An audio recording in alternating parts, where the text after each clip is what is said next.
কে গরিবরা? কি অবস্থা তোমাদের? কোথায় যাবা? দেশ ছেড়ে পালাবা?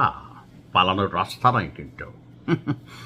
আজকে সারাদিন যাবৎ ফেসবুকে একটা বিষয় খুবই ভাইরাল। আমাদের অন্তর্বর্তী সরকারের খুবই বিতর্কিত একজন উপদেষ্টা, অর্থাৎ আওয়ামী লীগ সরকারের সময় বলা হয়ে থাকে তিনি আপনার সরকারের সাথে লিয়াজু রেখে অনেক সুযোগ সুবিধা নিয়েছিলেন। আবার যখন তিনি অন্তর্বর্তী সরকারের মধ্যে কানেক্ট হলেন সংস্কৃতি উপদেষ্টা, অর্থাৎ আমাদের মোস্তফা সরোয়ার ফারুকী, তো উনি অ্যাপয়েন্টেড হওয়ার পর ওনাকে নিয়ে পিনাকি, তারপর হচ্ছে সাংবাদিক ইলিয়াস, অনেকেই অনেক ধরনের সমালোচনা করেছেন, কিন্তু ডক্টর ইউনূস তিনি তাকে তার ক্যাবিনেটে একদম শেষ দিন পর্যন্ত রেখেছিলেন। তো সেই মোস্তফা সরোয়ার ফারুকী তিনি কি দেশে আছেন নাকি বিদেশে আছেন? এখন এই যে বিদেশে আছেন, তিনি কি দেশ ছেড়ে পালিয়ে গেলেন নাকি আসলে অন্য কোনো কাজে গেছেন? ইতিমধ্যে আপনারা জানেন বাংলা চলচ্চিত্রের এক সময়ের খুবই হিট নায়িকা অরুণা বিশ্বাস, তিনি একটা ভিডিও করেছেন যে আমাদের সরকারের সাবেক উপদেষ্টা মোস্তফা সরোয়ার ফারুকী তিনি সপরিবারে স্ত্রী সন্তান নিয়ে, অর্থাৎ তিশাকে নিয়ে, তার বাচ্চাকে নিয়ে অস্ট্রেলিয়াতে পালিয়ে গেছেন। এখন অরুণা বিশ্বাসের এমন বক্তব্যের পর মুহূর্তের মধ্যে পুরো ভিডিওটা ভাইরাল হয়ে গেছে। আওয়ামী লীগের তারা খুশি, এই যে দেখো তুমি বাকিরা কোথায় পালাবা, সরোয়ার ফারুকী তো পালাই গেছে। তো আমরাও প্রথমে ভাবলাম যে আসলে পালাই গেছে, কিন্তু পরবর্তী সময় আমি দেখলাম মুস্তফা সরোয়ার ফারুকীর যে অফিসিয়াল পেজ, সেখানে ঘাটাঘাটি করে দেখলাম যে না, তিনি পালান নাই।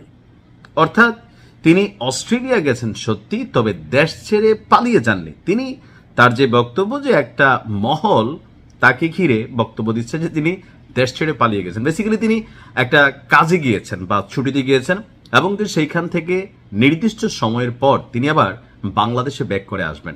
তো তাহলে এই যে প্রোপাগান্ডা বা এই যে আওয়াজ টাওয়াজ আসছে, কারণটা কি? কারণটা হচ্ছে আমাদের অন্তর্বর্তী সরকারের যে পররাষ্ট্র উপদেষ্টা সাবেক তৌহিদ ভাই, তিনি কিন্তু অনেক বক্তব্য দিয়েছেন, যে বক্তব্যগুলোকে ঘিরে এই সরকারের বা এই সরকার না, মানে অন্তর্বর্তী সরকারের অনেক কিছু, যে কিচেন ক্যাবিনেট প্রতি মঙ্গলবারে সেখানে বিশেষ মিটিং হইতো, সেই মিটিং সম্পর্কে সরকারের পররাষ্ট্র উপদেষ্টা তো দূরের কথা, অনেক উপদেষ্টারাই কিছু জানতো না।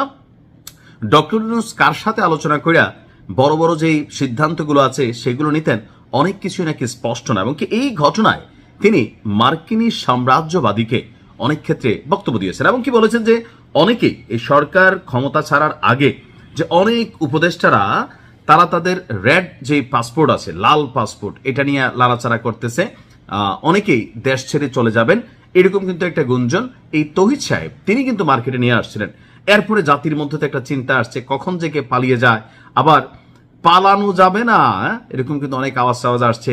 এনসিপির পোলাপাইন দেখছি গরম করে ফেলছে মাঠ, যে কেউ যেন দেশ ছেড়ে পালাইতে না পারে।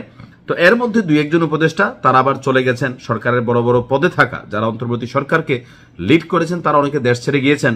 এখন কেউ যদি স্বাভাবিকভাবে দেশের বাইরে যায়, তার নিয়েও কিন্তু ভেজাল লাগে। যেমন আমাদের কয়েকদিন আগে রাষ্ট্রপতি যিনি আছেন, তিনি তার চিকিৎসার জন্য যুক্তরাজ্যে গেছেন।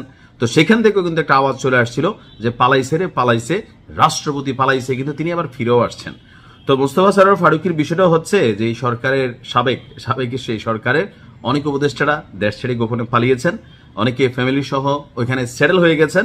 তো এখন যারা এমনিতে ঘুরতে যায় তো মনে করে যে আসলে পালাই গেছে, বাট আমি বিশ্বাস করি বা আমি বুঝি এই বিএনপি সরকার থাকাকালীন বা জামাতও যদি সরকার গঠন করে, এই উপদেষ্টারা আসলে কেউ দেশ ছেড়ে পালাবে না, তাদের জন্য কোনো ধরনের ঝামেলা নেই। তবে প্রশ্ন হচ্ছে কখনো আওয়ামী লীগ আসলে, এটা বাংলাদেশের চিরাচরিত রাজনৈতিক নিয়ম, যেহেতু এবার ইতিহাসে একটা ভিন্ন রকম ঘটনা ঘটেছে, সো ইন ফিউচার হয়তো এগুলো নিয়ে অনেক নাড়াচাড়া হবে। তবে রাইট নাও মোস্তফা সরোয়ার ফারুকী তিনি পালান নাই, তিনি অস্ট্রেলিয়া আছেন, এমনকি খুব শীঘ্রই ফিরবেন। আমরাও দেখি তিনি কবে ফিরছেন। ভালো থাকুন।